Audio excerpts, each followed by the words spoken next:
Welcome into another edition of 3 on 3. I'm Catherine Bogart with Matt Loughlin and Chico Resch. Matt, a lot of the times the Devils are credited for their goal scorers stepping up, some great goaltending, and overall strong, speedy offensive play. But it's time to give some respect to the defensive side of the game.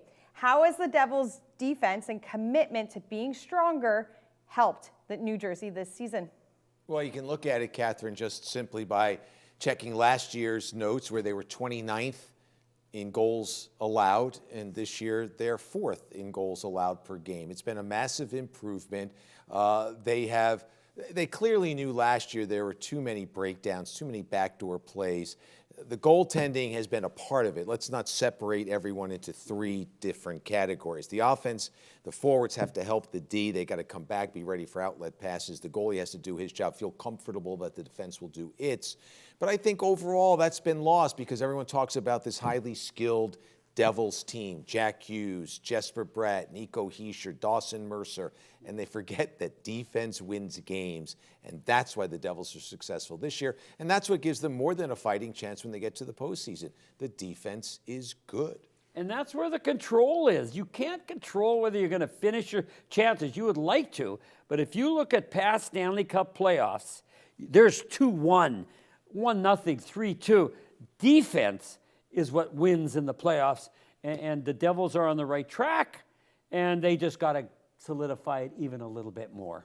The Devils can solidify it more by making sure they're not taking long shifts, as New Jersey has seen in certain games. When players are on the ice for a minute 30, that's when they're not back checking. They're getting slower, and it can lead to those odd man rush situations going the other way. Chico, you mentioned the playoffs, and it's something exciting for New Jersey. They're most expectedly going back to the playoffs for the first time since 2018. How can a game like a 3-0 shutout against the Carolina Hurricanes be a blueprint for this Devils team with their postseason play? Well, they had something to really play for, like you're going to have in the playoffs. Every game you got something to play for. That was for first place. They shut down the Hurricanes. They played as well as any defensive team could, and they capitalized on some chances. I know that's such an old cliche, but the Devils, the young guys, they can't go, like Jack Hughes can't go in there and think, well, I got to score 2 goals for us to win. No, he's got to think, I got to be really tight defensively, and then whether it's me, it's Timo Meier, Miles Wood, somebody's got to chip in a big goal here and there, but we all got to be together to play strong defense night after night. And the one play that stands out to me from that Carolina game was Tomas Tatar barreling through the crease, knocking guys over. Yes. There were the battles in front on both ends, and that's the kind of engagement that's going to be necessary moving forward. It's not winning games 8-2. That'll happen on odd occasion in the postseason. It's about winning those 2-1 games for sure. If you followed the Devils last season, this next statement might seem odd, but the Devils might have too many good goaltenders right now in the mix. Currently, Mackenzie Blackwood is on the IR for an undisclosed injury. However, joined morning skate and is back making big steps into his return to the lineup.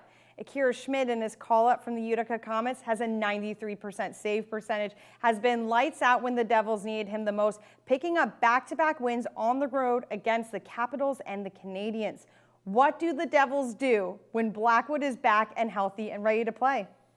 Well, they got to find out first that he is healthy and ready to play, and he'll eventually be made available to do that. You come back, you take a morning skate, whatever passes his practice these days, he'll participate in one of those. But I think the Devils got to find out where Mackenzie Blackwood is. I don't think they want to go in just with Vitek and Akira.